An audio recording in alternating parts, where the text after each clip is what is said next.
এয়া হৈছে গাঁও চহৰ জিলাৰ খবৰ ষ্টুডিঅ'ত মই প্ৰাঞ্জল প্ৰেমৰ চলনাৰে কিশোৰীক হত্যা হাজো আৰক্ষীৰ জালত হত্যাকাৰী ৰাহুল হুছেইন চাংচাৰীৰ পৰা আৰক্ষীয়ে গ্ৰেপ্তাৰ কৰে লম্পটটোক হাজোৰ বৰমবৈ মখনিয়াৰত ঘৰ ৰাহুল হুছেইনৰ বৃহস্পতিবাৰে কালভাৰ্টৰ তলত উদ্ধাৰ হৈছিল কিশোৰীৰ মৃতদেহৰ কাষত উদ্ধাৰ কিশোৰীগৰাকীৰ চেণ্ডেল আৰু মোবাইলৰ কল ৰেকৰ্ডৰ ভিত্তিত গ্ৰেপ্তাৰ হয় ৰাহুল হুছেইন পুৱতি নিশা কিশোৰীগৰাকীক ফুচুলাই মাতি নিছিল ঘৰৰ পৰা হত্যা কৰি কিশোৰীগৰাকীক পেলাই থৈছিল পথাৰৰ কালভাৰ্টত এক ডাঙৰ খবৰ সন্মুখলৈ আহিছে প্ৰেমৰ চলনাৰে কিশোৰীক হত্যা কৰাৰ খবৰ হাজো আৰক্ষীৰ জালত পৰিছে হত্যাকাৰী ৰাহুল হুছেইন চাংচাৰীৰ পৰা আৰক্ষীয়ে গ্ৰেপ্তাৰ কৰে লম্পটটোক হাজোৰ বৰমবৈ মখনিয়াৰত ঘৰ ৰাহুল হুছেইনৰ বৃহস্পতিবাৰে কালভাৰ্টৰ তলত উদ্ধাৰ হৈছিল কিশোৰীৰ মৃতদেহৰ কাষত উদ্ধাৰ কিশোৰীগৰাকীৰ চেণ্ডেল আৰু মোবাইলৰ কল ৰেকৰ্ডৰ ভিত্তিতে গ্ৰেপ্তাৰ হ'ল ৰাহুল হুছেইন পুৱতি নিশা কিশোৰীগৰাকীক ফুচুলাই মাতি নিছিল ঘৰৰ পৰা হত্যা কৰি কিশোৰীগৰাকীক পেলাই থৈছিল পথাৰৰ কালভাৰ্টত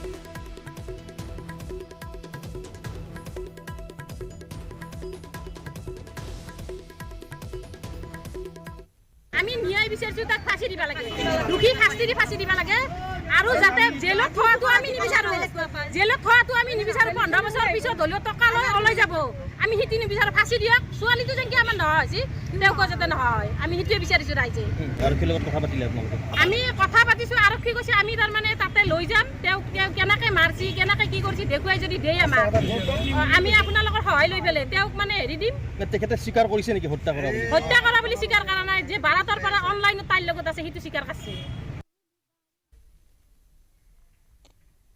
বংগকন্যা মমতা বেনাৰ্জীৰ বিৰুদ্ধে ৰুষ্ট বাংলাদেশৰ শ্বেখ হাছিনাৰ চৰকাৰ মমতাৰ বিৰুদ্ধে ঢাকাৰ ভাৰতীয় দূতাবাসৰ বিষয়াক লিখিত অভিযোগ দাখিল কৰিলে বাংলাদেশৰ বিদেশ মন্ত্ৰালয়ে বাংলাদেশৰ আভ্যন্তৰীণ বিষয়ত পশ্চিমবংগৰ মুখ্যমন্ত্ৰী মমতা বেনাৰ্জীয়ে হস্তক্ষেপ কৰাৰ অভিযোগ দেশখনৰ বিদেশ মন্ত্ৰালয়ৰ উল্লেখযোগ্য যে বাংলাদেশৰ সাম্প্ৰতিক পৰিস্থিতিক লৈ বিতৰ্কিত মন্তব্য কৰিছিল মমতাই সংৰক্ষণ বিৰোধী সংঘৰ্ষত মৃত্যু হোৱা ছাত্ৰক লৈ মমতা বেনাৰ্জীৰ মন্তব্যৰ বিৰোধিতা কৰিছে বাংলাদেশৰ বিদেশ মন্ত্ৰালয়ে শেহতীয়া অচলাৱস্থাৰ মাজত শাসকীয় পক্ষৰ সমৰ্থক তথা আৱামী লীগৰ ছাত্ৰ সংগঠন ছাত্ৰলীগৰ লগতে কেইবাজনো আৰক্ষী আৰু বাংলাদেশ বৰ্ডাৰ গাৰ্ডৰ মৃত্যু হোৱাৰ তথ্যৰ উল্লেখেৰে মমতা বেনাৰ্জীৰ ভাষ্যক গৰিহণা বাংলাদেশৰ বিদেশ মন্ত্ৰালয়ৰ যুদ্ধবিধ্বস্ত বাংলাদেশৰ পৰা আৰক্ষী আৰু সেনাৰ ভয়ত পলাই অহা প্ৰতিজন লোকক পশ্চিমবংগত আশ্ৰয় দিয়া হ'ব বুলি মমতা বেনাৰ্জীয়ে কৰা ঘোষণাৰো বিৰোধিতাৰে মুখৰ হৈছে বাংলাদেশৰ শ্বেখ হাছিনা চৰকাৰ ঢাকাৰ ভাৰতীয় দূতাবাসৰ জৰিয়তে বিষয়টো ভাৰত চৰকাৰৰ সংশ্লিষ্ট পক্ষৰ দৃষ্টিগোচৰ কৰাৰ চেষ্টা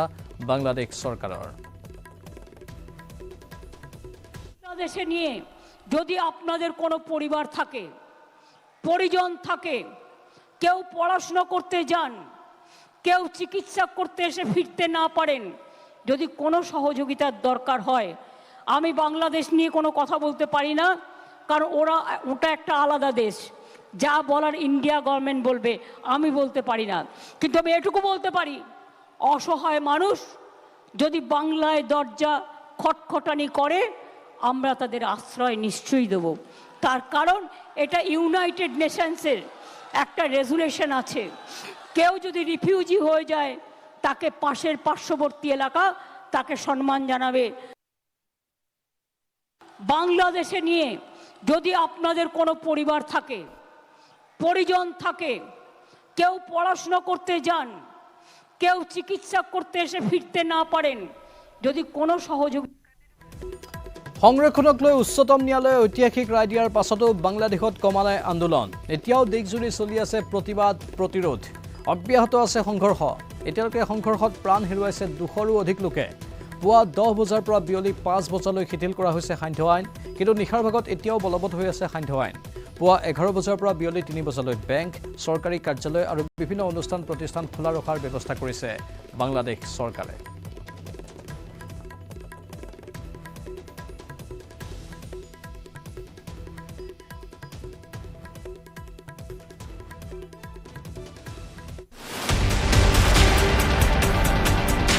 অৰ্পণ কৰাটো একে চিৰসত্য কথা কাৰণ তেওঁ গোটেই কাপোৰ কানি চবতে তেজ লাগি আছে আমি কিমান সুৰক্ষিত আজি মোৰ ঘৰত মই আৰু মোৰ মানুহজন আজি ৰাতি যে মই ভালকৈ শুব পাৰিম সেইটো মোক কোনো গেৰাণ্টি নাই আৰক্ষী বাদ দিয়ক আৰক্ষীয়ে একো কৰিবলৈ নোৱাৰে স্প্ৰে মাৰিছিলে সেই মানুহজনী গৈ লৈ পেলাই তাত আমাৰ ঢিং থানাত গৈ লৈ পেলাই FIR লিখিব ধৰিছিলে, মানুহজনীক উভতাই পঠিয়াই দিছে। তেতিয়া আমি কিমান সুৰক্ষিত।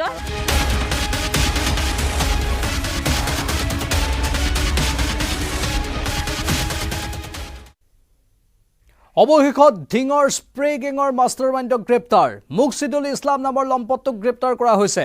ঢিং আৰক্ষীয়ে গ্ৰেপ্তাৰ কৰে মুকছিদুলক। গ্ৰেপ্তাৰ হৈছে আন 3টা লম্পট, ধৃত ইজাজুল হক, আব্দুল কাছেম, আব্দুল কালাম। কিন্তু বৰ্তমানে পলাতক শহীদুল ইছলাম আৰু জহিৰুল ইছলাম। বিগত 3 মাহে ঢিঙত সন্ত্ৰাস চলাইছিল এই স্প্ৰে গেঙে।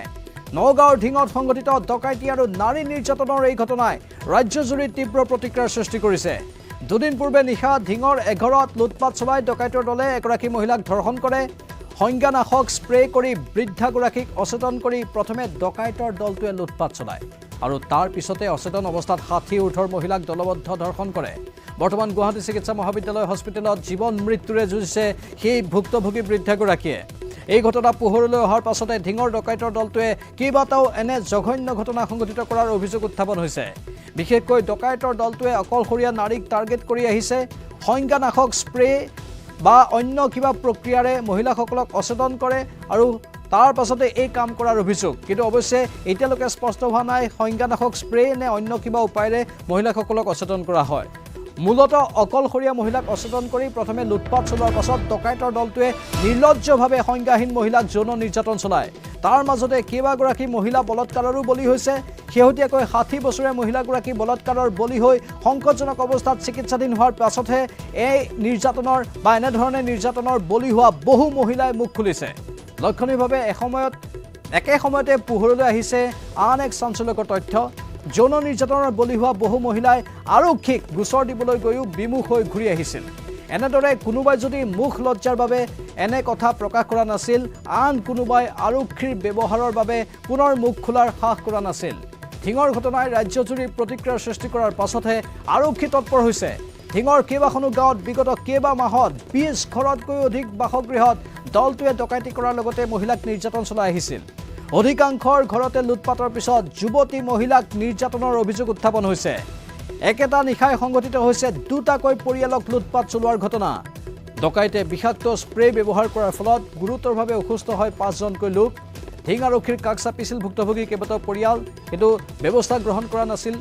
ঢিং থানাত ভুক্তভোগীয়ে 4টা গোচৰ ৰুজু কৰিছিল, কিন্তু ব্যৱস্থা গ্ৰহণ কৰা নাছিল। লগে লগেই তাৎক্ষণিকভাৱে বলবৎ হোৱাকৈ এজন আৰক্ষীক এতিয়া ৰিজাৰ্ভ ক্লজ কৰা হৈছে আৰু এজন আৰক্ষী বিষয়াক বদলি কৰা হৈছে। একে চিৰসত্য কথা, কাৰণ মহিলা হিচাপে গম পাওঁ যে এইটো কিবা এটা কৰিব লাগিব। ঘৰৰ সা সামগ্ৰী ঘৰৰ সা সামগ্ৰী মানে গোটেই লণ্ডভণ্ড হৈ আছে, গোটেই বস্তু লৈ গৈছে। তাৰমানে সম্পত্তি যিমান আছিল চব লৈ গৈছে। আৰক্ষী বাদ দিয়ক, আৰক্ষীয়ে একো কৰিবলৈ নোৱাৰে। আৰক্ষীক আপোনালোকে ওচৰৰে মানুহ এঘৰ এনেকৈ হেৰি কৰিছিলে, স্প্ৰে মাৰিছিলে। সেই মানুহজনী গৈ লৈ পেলাই তাত আমাৰ ঢিং থানাত গৈ লৈ পেলাই FIR লিখিব ধৰিছিলে, মানুহজনীক উভতাই পঠিয়াই দিছে। আহাচোন আহক, আপুনি শুনক, আধা লিখি কাগজ অঁতৰাই দিছে। তেন্তে আমি কিমান সুৰক্ষিত এইটো চবে আৰক্ষীয়ে। এইগৰাকী ভালকৈ দেখুৱাই দিয়ক আমি কিমান সুৰক্ষিত। আজি মোৰ ঘৰত মই আৰু মোৰ মানুহজন, আজি ৰাতি যে মই ভালকৈ শুব পাৰিম সেইটো মোক কোনো গেৰাণ্টি নাই, হয় নে নহয়? বুজাবুজি আছে নেকি? নাজানো সেইবিলাক সিহঁতৰ কথা, কিন্তু আমাক সুৰক্ষা লাগে। বেলেগ আমি একো নাজানো, কিন্তু আমাক এতিয়া সুৰক্ষা লাগে। সেইটো কৰিব পাৰিবনে নোৱাৰে? ৰাজ্যৰ মুখ্যমন্ত্ৰীগৰাকী সেইটো মুখ্যমন্ত্ৰী কথা আমি বাদ দিলোঁ। মুখ্যমন্ত্ৰী আৰু এইবিলাক আমি নাজানো ৰাজনীতি সিমান। সেইটো মুখ্যমন্ত্ৰীয়ে যি কয় তেওঁৰ কথা, সিমানেই ক'লো। অসম আৰক্ষীক উন্নীতকৰণ কৰা হৈছে, কাৰণ ইয়াত এনেকুৱা কৈছে বেলেগ জেগাত গৈ লৈ পেলাই তেওঁলোকে যিখিনি মানে উন্নত দেখাব লাগে সেইখিনি কৰি দিছে। গতিকে মুখ্যমন্ত্ৰীয়ে দেখিব যে এইটো ভালকৈ চলাইছে, হয়নে নহয়? কিন্তু আমাক কি কৈছে, ইয়াততো চাবলৈ নাহে, আমি গাঁৱত কেনেকৈ আছোঁ সেইটোতো চাবলৈ নাহে। আজি ৰাতিকৈ মই যে ভালকৈ অকণমান শুম সেইটো মোক কোনো গেৰাণ্টি নাই। ক'ৰ পৰা ওলাইছে আপোনালোকক অনুৰোধ কৰিছোঁ, মাননীয় মুখ্যমন্ত্ৰী ছাৰলৈ অনুৰোধ থাকিল, অনতিপলমে আমাৰ নাৰী নিৰ্যাতনটো বন্ধ কৰক। য'ত স্প্ৰে কৰিছে তাত নাৰী নিৰ্যাতনটো হৈছে। প্ৰত্যেক ঘৰ মানুহতে, তাতে সত্ৰ মাটি, এইখন শলগুৰি সত্ৰ, এইটো বৰ ডাঙৰ কথা হৈছে। নাৰী নিৰ্যাতনটো আপোনালোকেও জানে, আমিও জানো। অনতিপলমে ইয়াৰ উচিত ব্যৱস্থা কৰিবলৈ মানে ছাৰলৈও মই মুখ্যমন্ত্ৰী ছাৰলৈ অনুৰোধ কৰিছোঁ।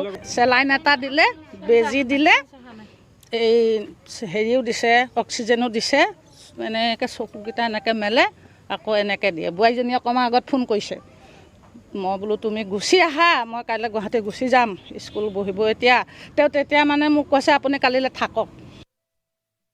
আমাৰ বস্তু চুৰ হৈছে, কিবা অলংকাৰ চুৰ হৈছে, বাচন বৰ্তন চুৰ হৈছে, আমি কাইলৈ নালাগে পৰহিলৈ কিনি ল'ব পাৰিম, কিন্তু আমাৰ যিটো ইজ্জত লুটিছে এই ইজ্জতটো আমি কিনিব পাৰিম নেকি? ইজ্জতটোতো আমি জীৱনৰ কাৰণে কিনিব নোৱাৰিম।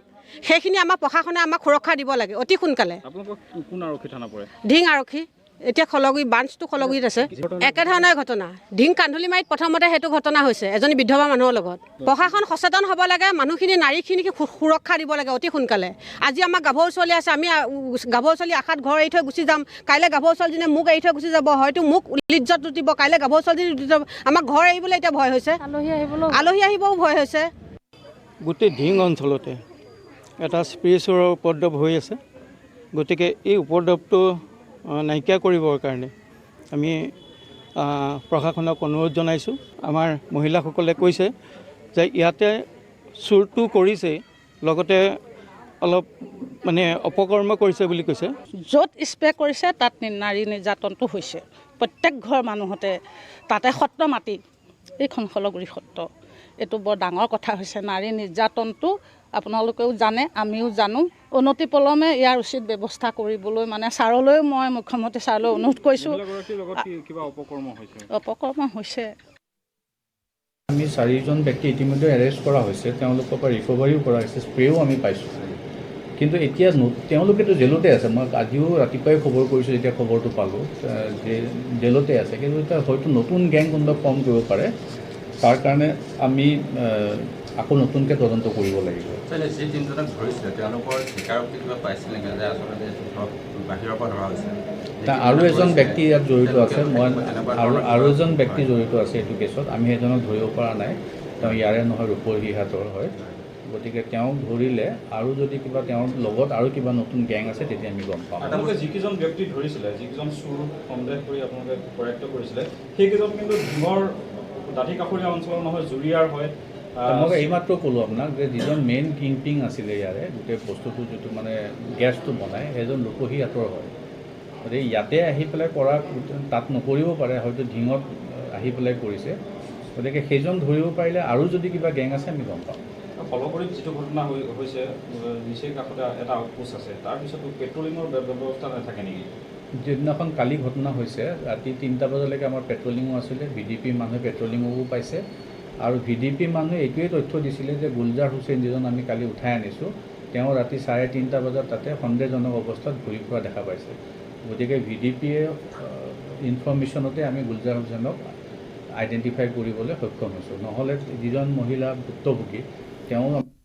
আনফালে ঢিঙৰ ঘটনাই সমগ্ৰ ৰাজ্যতে প্ৰতিক্ৰিয়াৰ সৃষ্টি কৰাৰ পাছতে তৎপৰ হৈছে অসম আৰক্ষী। ঢিং থানাৰ ভাৰপ্ৰাপ্ত আৰক্ষী বিষয়াক বদলি কৰা হৈছে। ভাৰপ্ৰাপ্ত আৰক্ষী বিষয়া তুষাৰ ৰঞ্জন বৰাক বদলি। ঢিং থানাৰ ASI গিয়াছুদ্দিনক ৰিজাৰ্ভ ক্ল'জ। স্প্ৰে গেঙৰ সন্ত্ৰাস ৰোধ কৰাত ব্যৰ্থ আৰক্ষী, যাৰ বাবে এই কঠোৰ ব্যৱস্থা লোৱা হৈছে। বিগত 3 মাহ ধৰি অঞ্চলটোত সন্ত্ৰাস চলালে স্প্ৰে গেঙে। কেইবাগৰাকী মহিলা যুৱতীক দলবদ্ধ ধৰ্ষণ কৰাৰ কথা ইতিমধ্যে আপোনালোকে সেই মহিলা কেইগৰাকীৰ মুখেৰে শুনিছে। ঢিং আৰক্ষীক গোচৰ দিবলৈ গ'লে ঘূৰাই পঠিয়াই ঢিং আৰক্ষীয়ে। ধাৰাবাহিক ধৰ্ষণৰ ঘটনা সংঘটিত হোৱাৰ পাছতো আৰক্ষীয়ে ৰহস্যজনকভাৱে মৌনতা অৱলম্বন কৰি আছে। অৱশেষত এতিয়া যদিও কিছু লোকক কৰায়ত্ব কৰা হৈছে, কিন্তু আন একাংশ পলাতক অৱস্থাত। আৰু এই সমগ্ৰ ঘটনাৰ যি মূল কালপ্ৰিটক ধৰা বুলি আৰক্ষীয়ে দাবী কৰিছে। অৱশ্যে যিকেইজন আৰক্ষীয়ে সোপাঢিলা নীতি গ্ৰহণ কৰিছিল তেওঁলোকৰ বিৰুদ্ধে শাস্তিমূলক ব্যৱস্থা লোৱা হৈছে।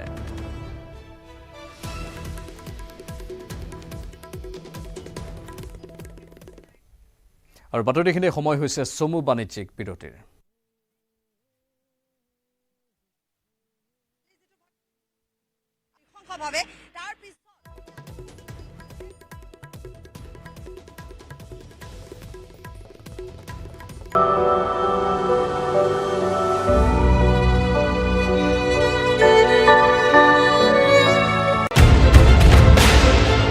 Paris Olympic games.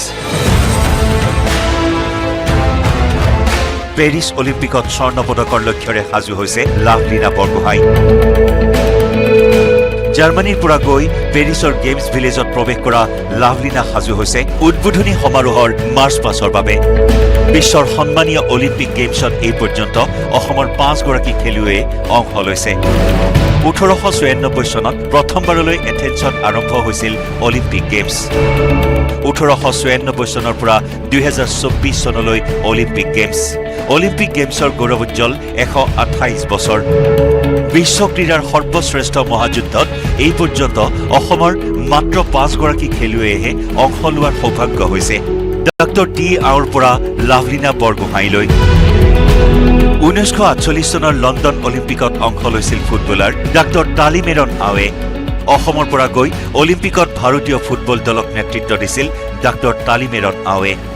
পৰৱৰ্তী সময়ত 1992 চন আৰু 1996 চনৰ অলিম্পিকত অসমৰ পৰা অংশ লৈছিল ছাটলাৰ দীপাংকৰ ভট্টাচাৰ্যই। 2012 চনত অসমৰ জয়ন্ত তালুকদাৰ আৰু শিৱ থাপাই অলিম্পিকত অংশ লৈছিল। সম্প্ৰতি ইটালীত ব্যস্ত থকা আৰ্চাৰ জয়ন্ত তালুকদাৰে বিদেশৰ পৰাই লাভলিনাক জনাইছে শুভেচ্ছা। মোৰ শুভেচ্ছা আছে লাভলিনালৈ, যাতে পেৰিছ অলিম্পিকত গৈ সুন্দৰ প্ৰদৰ্শন কৰিব পাৰে আৰু আমাৰ অসম আৰু দেশৰ কাৰণে সোণৰ পদক জিকি আহিব পাৰে। বক্সাৰ শিৱ থাপাই 2016 চনৰ ৰিঅ' অলিম্পিকতো অংশগ্ৰহণ কৰিছে। ছাটলাৰ দীপাংকৰ ভট্টাচাৰ্য আৰু বক্সাৰ শিৱ থাপাই দুবাৰকৈ অলিম্পিক গেমছত অংশগ্ৰহণ কৰে। বিগত 2020 টকিঅ' অলিম্পিক গেমছত অংশ লৈ পদক অৰ্জনেৰে ইতিহাস সৃষ্টি কৰিছিল লাভলিনা বৰগোহাঁইয়ে। টকিঅ'ৰ সফলতাক সম্বল হিচাপে লৈ এইবাৰ দ্বিতীয়বাৰলৈ অলিম্পিক গেমছত অংশ ল'ব লাভলিনা বৰগোহাঁইয়ে। এইবাৰ অলিম্পিক গেমছত অসমৰ পৰা কেৱল মাত্ৰ লাভলিনাই অংশ ল'ব। 26 জুলাইৰ পৰা 11 আগষ্টলৈ চলিব পেৰিছ অলিম্পিক গেমছ। মহিলাৰ 75 কেজি শাখাত অংশ ল'বলগীয়া লাভলিনাৰ পৰা স্বৰ্ণ পদক আশা কৰিছে ৰাজ্যৰ লগতে দেশবাসীয়ে। বিপুল বৰ্মনৰ report, news 18 Assam north east.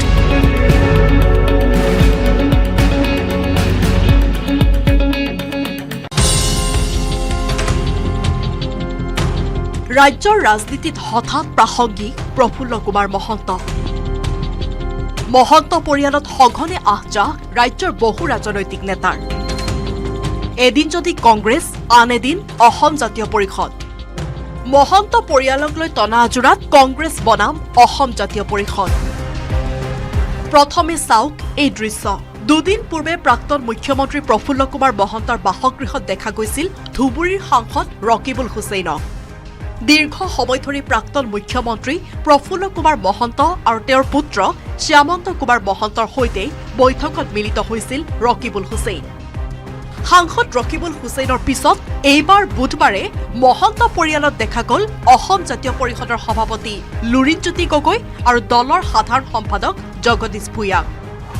প্ৰায় 1.5 ঘণ্টা সময় ধৰি প্ৰাক্তন মুখ্যমন্ত্ৰী লাইভ এতিয়া আৰম্ভ কৰক 294 টকাত। Stand in support of Network 18's Project 13. I completely stand with Network 18's Project 13. I stand in support of Network 18's Project 13.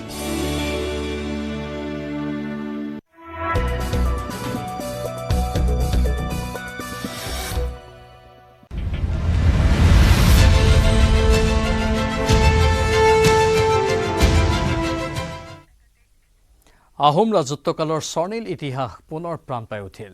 Charaideo মৈদামক ইউনেস্কোই ঘোষণা কৰিলে বিশ্ব ঐতিহ্য ক্ষেত্ৰ হিচাপে। দীৰ্ঘদিনীয়া প্ৰচেষ্টাৰ অন্তত অৱশেষত চৰাইদেউ মৈদামক বিশ্ব ঐতিহ্য ক্ষেত্ৰৰ তালিকাত অন্তৰ্ভুক্তিৰে স্বীকৃতি দিলে ইউনেস্কোই। নতুন দিল্লীত ইউনেস্কোৰ বিশ্ব ঐতিহ্য সমিতিৰ বৈঠকত চৰাইদেউৰ মৈদামক এই বিৰল স্বীকৃতি প্ৰদান কৰা হয়। চৰাইদেউ মৈদামৰ এই আনুষ্ঠানিক স্বীকৃতিৰ পাছতে সমগ্ৰ ৰাজ্যজুৰি উৎসাহৰ ঢল দেখা গৈছে। চৰাইদেউ মৈদাম ক্ষেত্ৰত গীত নৃত্যৰে আনন্দ কৰিছে সকলোৱে। বিশ্ব ঐতিহ্য ক্ষেত্ৰসমূহৰ ভিতৰত চৰাইদেউ মৈদামক অন্তৰ্ভুক্তিয়ে আহোম সাম্ৰাজ্যৰ স্থাপত্য আৰু ভাস্কৰ্য কলাকে নহয় ইতিহাসক পুনৰবাৰ মহিয়ান কৰিলে। এই স্বীকৃতিয়ে অসমলৈ গৌৰৱ কঢ়িয়াই আনিলে। ৰাজ্যবাসীক এই মধুৰ ক্ষণ উদযাপন কৰিবলৈ আহ্বান মুখ্যমন্ত্ৰীৰ। দীৰ্ঘদিন ধৰি চৰাইদেউ মৈদামক বিশ্ব ঐতিহ্যৰূপে স্বীকৃতিৰ দাবী কৰিছিল বিভিন্ন দল সংগঠনে। চৰকাৰে বিশ্ব ঐতিহ্য ক্ষেত্ৰৰ বাবে ইউনেস্কোলৈ প্ৰয়োজনীয় নথিপত্ৰ প্ৰেৰণ কৰিছিল। উল্লেখযোগ্য যে চৰাইদেউ মৈদামক বিশ্ব ঐতিহ্য ক্ষেত্ৰত অন্তৰ্ভুক্তিৰ লগে লগে ভাৰতত বিশ্ব ঐতিহ্য ক্ষেত্ৰৰ স্বীকৃতি পোৱা স্থান 43লৈ বৃদ্ধি পালে। অসমৰ চৰাইদেউ মৈদামক ইজিপ্তৰ পিৰামিডৰ সৈতে তুলনা কৰা হয়। একেদৰে চীনৰ ৰাজ পৰিয়ালৰ সমাধিৰ সৈতেও তুলনা কৰা হৈছিল চৰাইদেউ মৈদামক।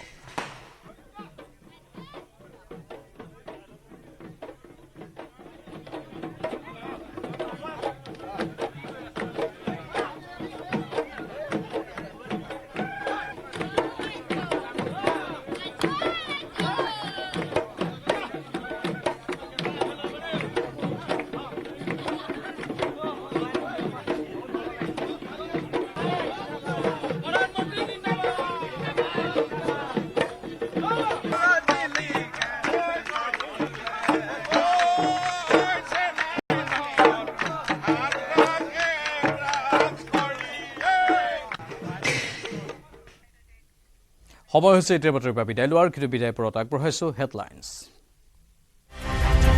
Top headlines